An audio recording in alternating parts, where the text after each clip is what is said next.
अरे उनके कहीं पासों तो नजर आ जाओ, उनकी बात तो करते हो, उनके जाने के बाद अगर वो जीवित होते तुम्हारे मुंह से उत्तर नहीं निकलता।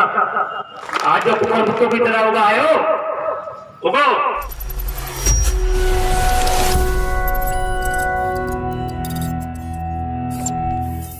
आप देख रहे हैं स्टार न्यूज भारत। खबरों से लगातार अपडेट रहने के लिए हमारे चैनल को सब्सक्राइब करें और बने रहें स्टार न्यूज भारत के साथ। आपकी आवाज।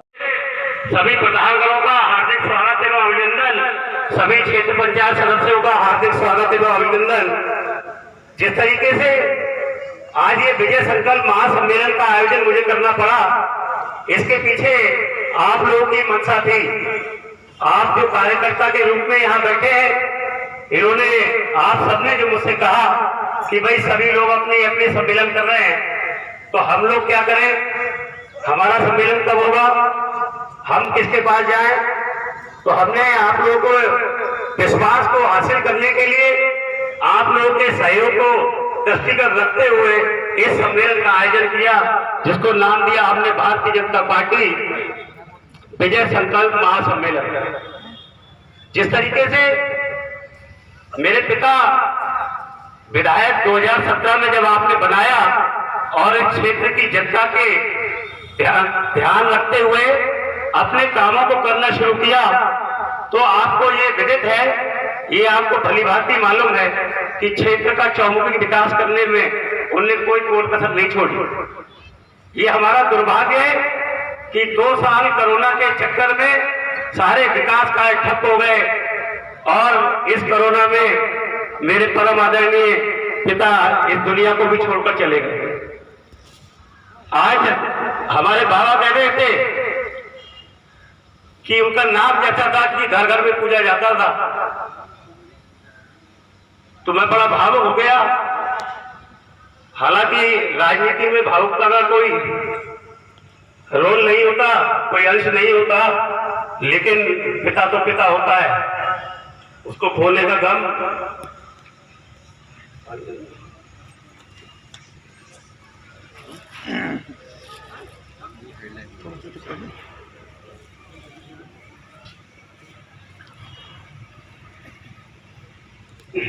शाम भैया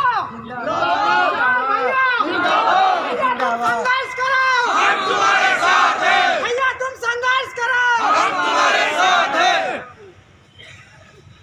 लेकिन आज इतनी अपार जनसमूह को देखकर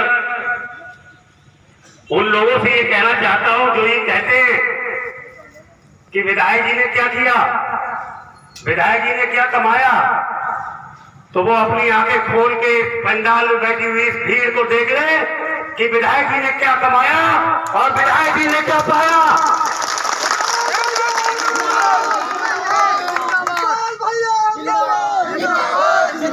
ये भीड़, ये लोग कोई पैसे से लेकर नहीं आए हुए हैं। क्या कोई भाई आज पैसे से लेकर आया हुआ है?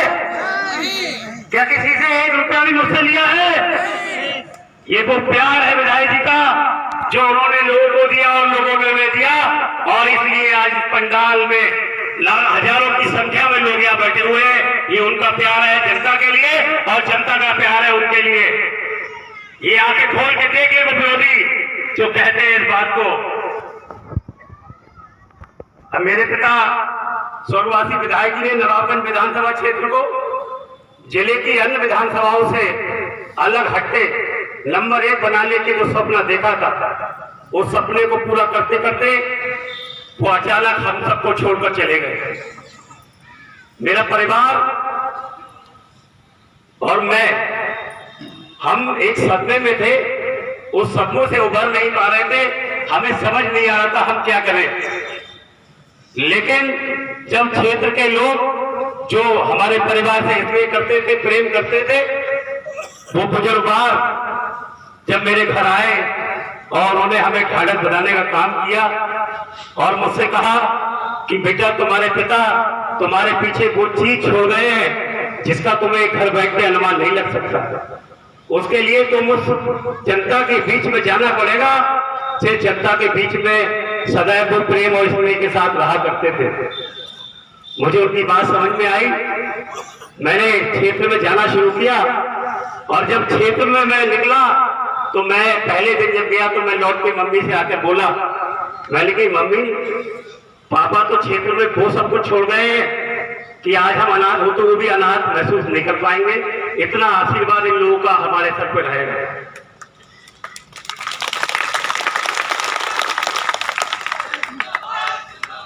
सब कहते हैं हमारे बाबा कि सबसे छोटा हूं मैं, मुझे अपने आप को लचीला बनाना चाहिए।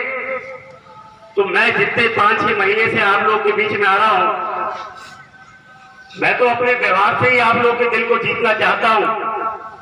माना कि मेरे पिता ने इस क्षेत्र के विकास के लिए अनेकों कार्य किए, वो तो अपनी जगह है ही, लेकिन मैं आप लोगों का दिल अपने व्यवहार से जीतना चाहता हूं।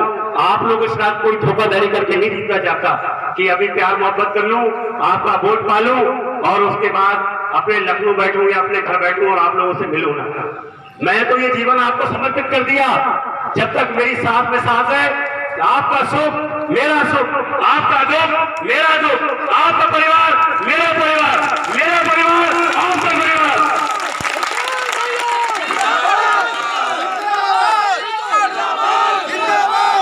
अब आप ही मेरा परिवार हो।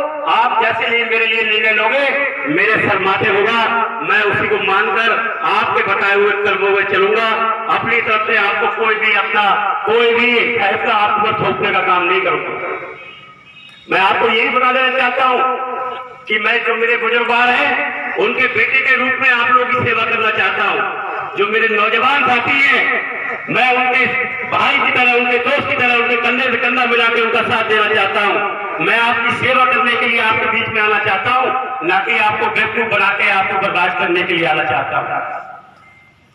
मेरा ये विश्वास है कि मैं उस आदमी का खून हूं जिस आदमी ने अपनी जीवन की आहुति इस पंचायत चुनाव में भारतीय जनता पार्टी के लिए दी। मैं आपको विश्वास दिलाता हूं कि जो वायदे मैं आपसे करता हूं उस पर खरे उतरने का काम करूंगा। जिस तरीके से मैंने आपको अपना परिवार माना है, ऐसे ही मेरे जितने बुजुर्गवार हैं अपना परिवार समझ के अगर मुझसे कोई भूल हो जाए तो मुझे समझाने का प्रयास करें, मुझे बताने का प्रयास करें, तभी तो बच्चा तो गलती कर सकता है। बुजुर्गों का काम है मुझे समझाने का। और मेरे नौजवान साथी, मेरे नौजवान दोस्त, मेरे नौजवान भाई जो मेरे साथ कंधे से कंधा मिलाकर चलेंगे, मैं उन्हें समझाने का ही प्रयास करूंगा कि मेरे बुजुर्गवारों ने मुझे ये कहा है कि बेटा ये तुमने गलत किया है, तो आप भी इस तरीके काम ना करें जिससे उनके दिल को कोई ठेस पहुंचे। मैं कुछ जो लोग ये कहते हैं कि विधायक जी ने आखिर इस क्षेत्र में क्या किया, तो मैं कुछ ज्यादा सारे काम अगर लेके बैठूंगा तो सुबह हो जाएगी, सुबह से शाम हो जाएगी, लेकिन कुछ जो महत्वपूर्ण कार्य हैं उनके बारे में आपको बताना चाहता हूं। बिजासिन रजवान नदी पिछले 25 सालों से बंद पड़ी थी। जो क्षेत्र के लोग हैं बताओ हाँ या ना? विधायक जी जब विधायक बने तो उन्होंने उस नदी को खुलवाने का काम किया, जो कि 115 लाख की लागत से वो नदी को खुलवा के उसको साफ कराने का काम किया। हाफिजगंज सेठल जादवपुर मार्ग, जिसकी इतने लंबे समय से चौड़ीकरण की मांग उठ रही थी, कितने समय से यहाँ विधायक बने, मंत्री बने, सब बने, लेकिन किसी ने उस सड़क को चौड़ीकरण करने का काम नहीं किया। नवाबगंज विधानसभा, नवाबगंज ब्लॉक के जो लोग यहाँ बैठे हैं वो भली भांति जानते होंगे कि वो रोड में कितने हादसे, कितनों ने अपने बच्चे खोए, कितने ने अपने परिवार के सदस्य खोए, ये वो लोग जानते होंगे कि उसके चौड़ीकरण की मांग कितने सालों चल रही थी, लेकिन आज तक किसी विधायक ने, किसी मंत्री ने उसको काम करने का नहीं किया। लेकिन जब मेरे पिता विधायक बने तो आज इस सड़क को चौड़ीकरण करने का काम तेजी पे चल रहा है। ग्राम मेथी में पशु चिकित्सालय बनवाने का काम किया, उसका उद्घाटन कर जनता को समर्पित करने का काम आदरणीय विधायक जी ने किया। विकास भरपुरावे जो जागी का पुल, जो मेरे ख्याल से आजादी के बाद से लोग मांग रहे थे, आज उस पर चलते हुए जो जागीर और आसपास के लोग कितना गर्व महसूस करते होंगे, वो बनवाने का काम भी आदरणीय विधायक जी ने किया। अमीर नगर गोलिया का पुल जिसकी उसकी भी डिमांड 25-30 सालों से चल रही थी, वो आज अभी बनने की कगार पे खड़ा हुआ है। जल्दी आप लोग उस पे भी चलोगे। ये काम अगर विधायक जी ने नहीं किए तो किसने किए? कोई अवतार आया था क्या? ये हुए भी इसलिए कि हमारे उत्तर प्रदेश में जिस सोच की सरकार बनी, उस सोच की सरकार सबका साथ, सबका विकास, सबका विश्वास, उस सोच की सरकार और उसी सोच का आपका विधायक जब बना तो ये भतपुरा क्षेत्र जो कि सालों से पिछड़ा हुआ था, विधायक हमेशा वोट मांग के चले जाते थे, जीत के चले जाते थे, इस विधायक की तरफ कोई देखता नहीं था। आदरणीय विधायक जी जब विधायक बने तो सबसे ज्यादा काम इस भतपुरा विधानसभा के अंदर हुआ है। इसका उत्तर आप ही दोगे, भतपुरा के लोग देंगे कि कितना विकास आप लोगों ने देखा। जैसा कि बता रहे थे कि यहाँ कुलरिया आने के लिए, चूंकि जवेदा में एक स्कूल इंटर कॉलेज बनवाया था विधायक जी ने, तो 8 साल मैंने वो विद्यालय देखा था। तो 8 साल मुझे लगातार इस विद्यालय के लिए मुझे यहाँ आना पड़ता था, तो मैं भी जानता हूँ इन खस्ता हाल रोडों की हालत। और आज इतने सुधरा साफ तरीके से लोग चले आते हैं और कहते हैं कि वाह काम हो तो ऐसा। तो ये विधायक जी ने नहीं किया, फिर किसने किया? अभी और काम गिनाऊंगा। आप अटल आवासीय योजना के अंतर्गत सिर्फ 2 विद्यालय आए थे, जिसमें उन श्रमिकों के बच्चे पढ़ेंगे पूरे उत्तर प्रदेश के अंदर। उन श्रमिकों के बच्चे पढ़ेंगे जिनका रजिस्ट्रेशन हो गया है और बिल्कुल निःशुल्क 1 रुपया नहीं देना है। वो हॉस्पिटल नजराना में लाने का काम किसने किया? आदरणीय विधायक जी ने किया। एक ब्लॉक गौशाला का निर्माण, वो भी हॉस्पिटल नजराना में लाने का काम किसने किया? वो भी विधायक जी ने किया।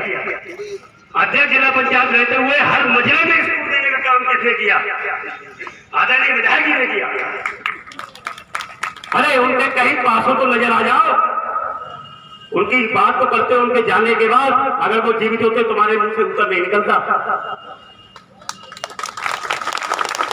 आज जो कुकुर की तरह होगा आयो होगो, लेकिन ये क्षेत्र की जनता है जो यहाँ बैठी है, ये गवाह है इस बात की, ये देगी गवाही इस बात की कि आज विधायक जी भले हमारे बीच में नहीं है, लेकिन वो परिवार के साथ ये पूरी जनता खड़ी है। ये जनता लाखों लाख संख्या में इस परिवार के साथ खड़ी हुई है और मुझे इस बात का गर्व है। मैं आज अपने आप को अनाथ महसूस नहीं करता हूँ।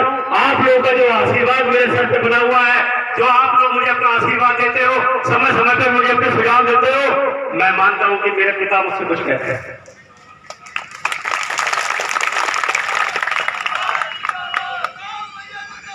मैं फिर भी इस मंच के माध्यम से आपसे कहना चाहता हूं कि भारतीय जनता पार्टी जिसे भी यहां से टिकट दे, हमारा प्रत्याशी कमल का फूल है।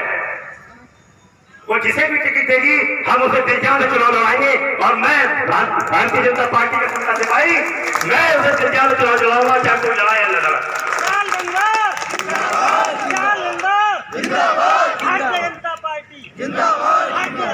इस आशा और विश्वास के साथ कि 2022 में उत्तर प्रदेश में एक बार फिर आदरणीय योगी जी की सरकार, भारतीय जनता पार्टी सरकार बनाने का काम इस नवाबगंज जनता करेगी और भारतीय जनता पार्टी का विधायक बनाने का काम ये भारतीय जनता पार्टी की ये जो लोग बैठे हैं ये सब करेंगे।